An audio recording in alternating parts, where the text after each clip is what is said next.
Mental health experts in the country have warned of deteriorating health, both mental and physical, in the areas hit hard by Friday night's earthquake that accounted for at least 157 deaths. Our colleagues Ramesh Thamala and Mahesh Kesi, reporting from Ground Zero, have informed that there is now increasing mental health issues among the victims, with many still struggling with trauma and anxiety alongside the physical pains they are carrying. Understandably, the stakeholders during the relief operations should also consider minimizing the mental ordeal of these victims. Good morning, I'm Abheudaya Shrestha, and these are the headlines of the hour. Majority of earthquake victims start falling sick in the absence of relief support. Children, lactating mothers, and elderly most affected. Mental health issues among the victims in Rukum West. Prices of vegetables, including onions, potatoes, and garlic, double in Birganj.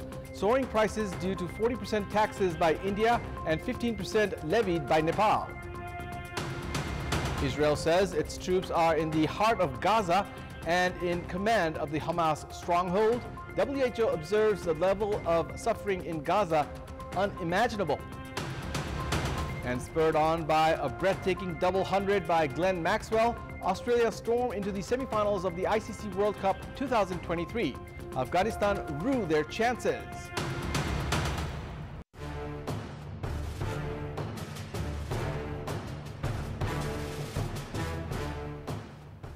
Several victims of the earthquake in Jajarkot and Rukum West have received relief materials through the local government.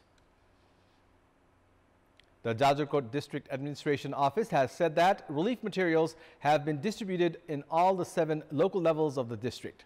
This includes rice, lentils, tents and blankets, among others, that were given to victims in Bheri, Nalgarh, Cheragarh municipalities and Kushe, Barekot, Juni Chade and Shivalaya rural municipalities in the first phase. The victims received 108 different types of relief materials. However, many others have poured grievances, saying that distribution of relief has been limited to those with access to power. Likewise, relief materials have been distributed to victims of Atbis Kot, Sanibari and Musikot municipality of Rukum West. In the meantime, it has been reported that Jajarkot and the adjoining districts have experienced 439 tremors in the 5 days since the Friday night earthquake. The tremors have further resulted in cracks in additional 794 houses there.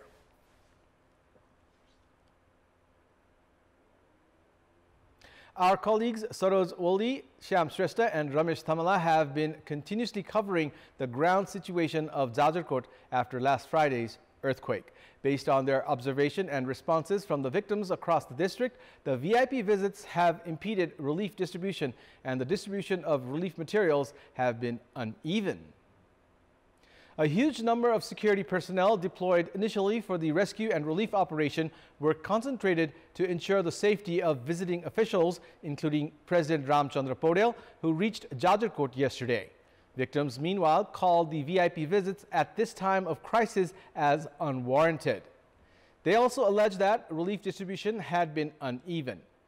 There are places in the affected region that are remote and victims have been waiting for relief materials. However, locals said relief materials have been limited to those with access to politics and power. Many with such grievance have reached the headquarters Kalanga in search of relief support. They say there are women and children compelled to spend the cold nights outside with no tents, clothes, blankets, or temporary relief arrangements. Some victims added relief materials have gone to those already well off and have access to political reach. Meanwhile, authorities are yet to accurately estimate the number of population affected by the earthquake. Based on past government data, over 37,000 families live within Jajarkot. Due to the lack of mechanism to ensure proper relief distribution, there is a risk of an epidemic as the health of the victims, especially women and children, remains compromised. In another most affected region, Rukum West, our colleague Mahesh Kesi has been covering the stories of the victims. He reports of increasing mental health issues among the victims, with many still struggling with trauma and anxiety and showing loss of appetite. A series of aftershocks have kept the trauma of Friday's earthquake still alive for many. There are victims who are struggling to accept the loss of their loved ones.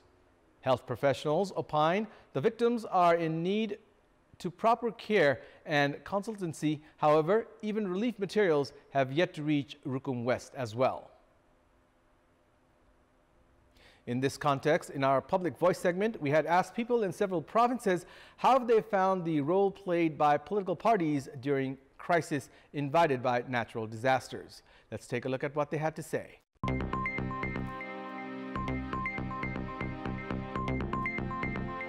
अहिलेको परिस्थिति हेर्दाखेरि चाहिँ एकदमै राम्रो देखियो, सकारात्मक पनि देखियो, सबै पार्टीका व्यक्तित्वहरू गएको देखियो। नेताहरू त सबै आउँछन् हेर्न, तर सहयोग गर्नले त कसैले गर्दैनन्। भित्री रूपमा चाहिँ सहयोग हुन्न, बाहिरी रूपमा देखावटी रूपमा चाहिँ उहाँहरूले सहयोग गरिराख्नु भएको छ। सहयोग गर्ने कुरोमा त म भन्न सक्दिनँ, तर लुटेर चाहिँ लुटेर हुन्। नेताहरूले आफ्नो आफ्नो के रे पार्टी प्रचार गरे जस्तो लाग्छ मलाई। भूकम्पले जुन क्षति पुर्यायो त्यसमा चाहिँ राजनीतिक दलहरूले जुन एकबद्धता जनाएर हातेमालो गरेर जुन काम गर्नुभयो उहाँहरूलाई चाहिँ सराहनीय धन्यवाद। मुखले त भन्छन् नेताहरूले यस्तो गर्छौँ उस्तो गर्छौँ, तर अब जुनले त्यो जुन पीडितहरूले हुन्छ नि पीडितहरू उनीहरूले राम्ररी पाउँछ छैन। चुनावको बेलामा चाहिँ अब गर्छु भनेर आशा देखाएको हुनुहुन्छ, त्यो पीडित पछि चाहिँ गएर केही भन्यो भने उहाँहरूले वास्तै गर्नुहुन्न। सबैको चाहिँ भूमिका सकारात्मक हुनुपर्छ। जब जनतालाई समस्या पर्छ, आपद विपद पर्छ, सङ्कट पर्छ, त्यस समयमा राजनीतिक दलका नेताहरू अग्रसर हुँदैनन्। नेताहरू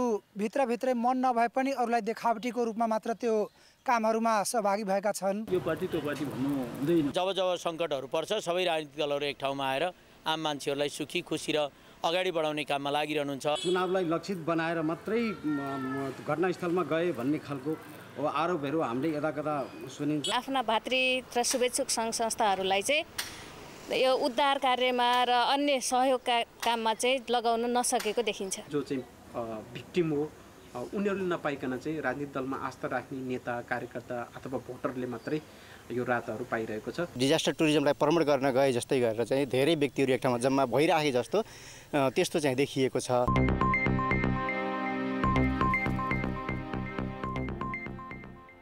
Political parties have reached a consensus to come together against what they call external forces that are negatively influencing the country's federalism, democracy, and republicanism. Attending a meeting called by the Prime Minister at Singadarwar yesterday, the 7 parties that played crucial role in the peace process and formation of the Constitution concluded that various forces were acting against federalism and democracy.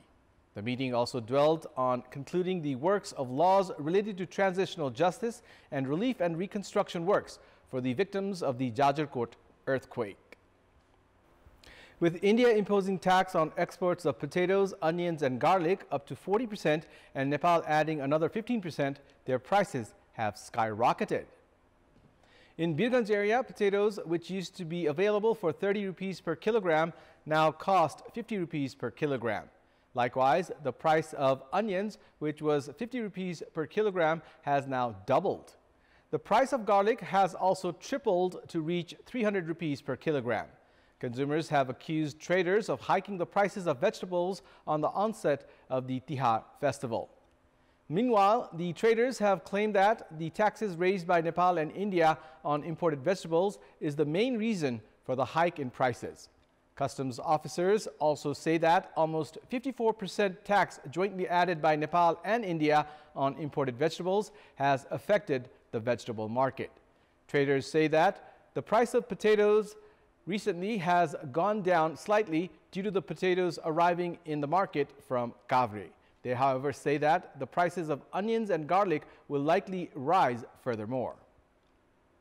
The financial requirements of the 1,061 megawatt Upper Arun hydropower project that is being constructed at Bhote Khola rural municipality in Sangkhwa Sabha is said to be managed within 7 months. The team from World Bank, after visiting the project site, has decided to conclude the financial management of the project by June next year. Construction companies have been allocated for the construction of the road to ensure access to the project site. However, construction works have remained halted as the Ministry of Forest has not given permission to fell trees. The construction of the 1,061 megawatt hydropower project had been envisioned in the year 2011. However, its construction had remained halted.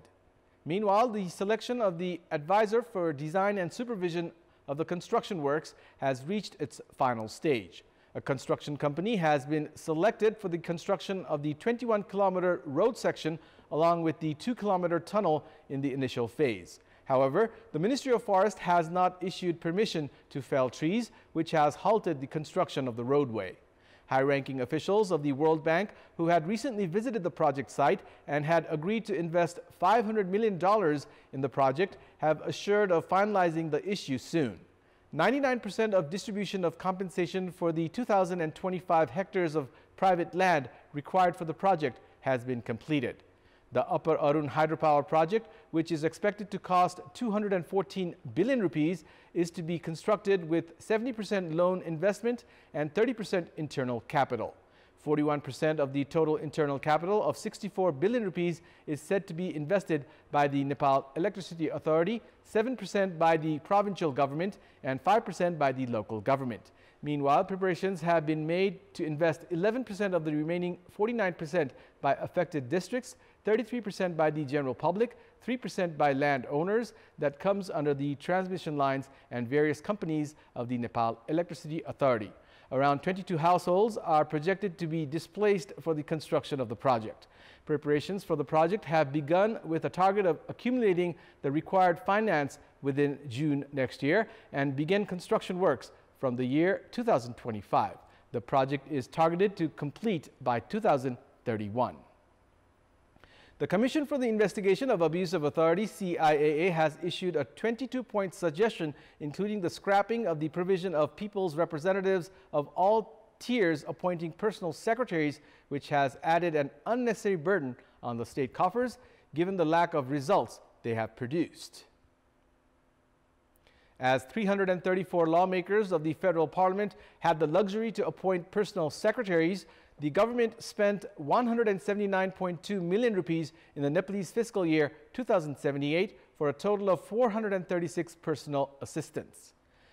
The Bagmati province spent 279.9 million rupees for salaries of 107 personal secretaries of 107 public representatives during the previous term. Likewise, 1,2.066 million rupees had been spent from the state coffers for salaries of personal assistants of 443 public representatives of 6 provinces. The CIAA has therefore suggested to immediately scrap the provision of appointing personal secretaries, saying that it has increased the burden on the state. It's time now for our segment Public Pulse, where you text us with your opinion. Public Pulse. Here's the question. What should be done to control the trend of exploiting state coffers in the name of keeping personal secretaries? Your options are A, clear criteria, B, honesty from leadership, and C, tighten monitoring. The voting is on. Type NEWS, select your option A, B, or C, and send it to 34001 to share your opinion with us. And it's time now for the...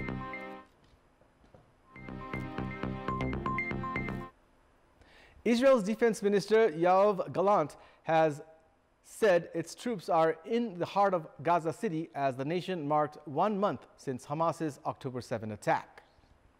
Defense Minister Gallant said Israel's military is operating deep within Gaza City, the stronghold of the Palestinian group Hamas.